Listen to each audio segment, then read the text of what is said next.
ನಮ್ಮ ಮನೆಯದೇ ಒಬ್ಬ ವ್ಯಕ್ತಿ ಹೋದಷ್ಟು ದುಃಖ ಆಗ್ತಾ ಇದೆ ಸರ್. ಅವ್ರಿಗೆ ಮಾತ್ರ ಸರಿಯಾದ ಮ್ಯಾಕ್ಸಿಮಮ್ ಶಿಕ್ಷೆ ಕೊಡಿಸ್ಬೇಕು ಸರ್. ಅವ್ರಿಗೆ ಅದೇ ಹುಷಾರಿಲ್ಲ ಅಂತ ಹೇಳಿ ಕರ್ಸ್ಕೊಂಡಿದ್ದಾರಂತೆ.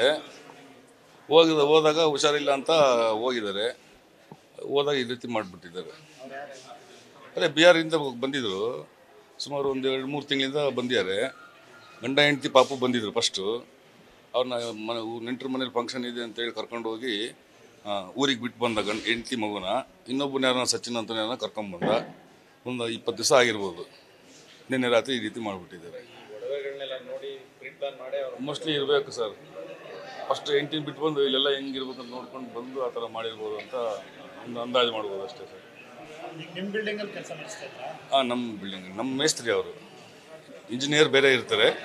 ಇವರು ಗಾರೆ ಕೆಲಸ, ಸಿಮೆಂಟ್ ಕೆಲಸ ಇದೆಲ್ಲ ತುಂಬ ಚೆನ್ನಾಗಿ ಮಾಡ್ತಾನೆ.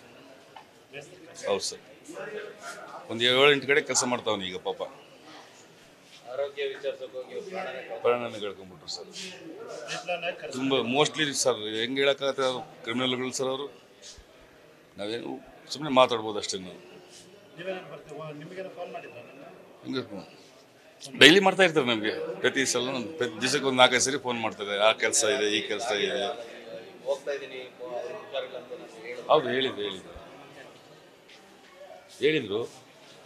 ಏನು ಅಷ್ಟರಲ್ಲೇ ಹೋಗೋದೇ ಬೆಳಿಗ್ಗೆ ಹೋಗಿ ಅಂತ ಏನಂತ ಹೋಗುತ್ತೆ ಅಂದೆ. ಇಲ್ಲಣ್ಣ ಪಾಪ ಕೆಲಸ ದುಡಿದ್ರಲ್ವಾ, ಏನಾದರೂ ಆದರೆ ಯಾರು ಹೊಣೆ ಪಾಪ ಅಂತ ಹೋದ. ಮಾನವೀಯ ದೃಷ್ಟಿಯಿಂದ ಹೋಗಿದೆ. ಅದು ಪ್ರಾಣನೇ ಹೋಗ್ಬಿಡುತ್ತೆ. ಎಸ್ಕೇಪ್ ಆಗಿದ್ದಾರೆ.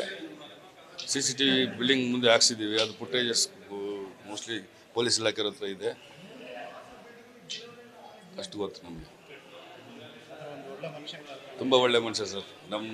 ನಮ್ಮ ಸೋದರ ಹೋದಂಗೆ ಅಷ್ಟು ಬೇಜಾರು. ನ್ಯೂಸ್ ಫಸ್ಟ್ ನಿರ್ಭೀತಿಯಿಂದ ನಿಮ್ಮ ಪರವಾಗಿ.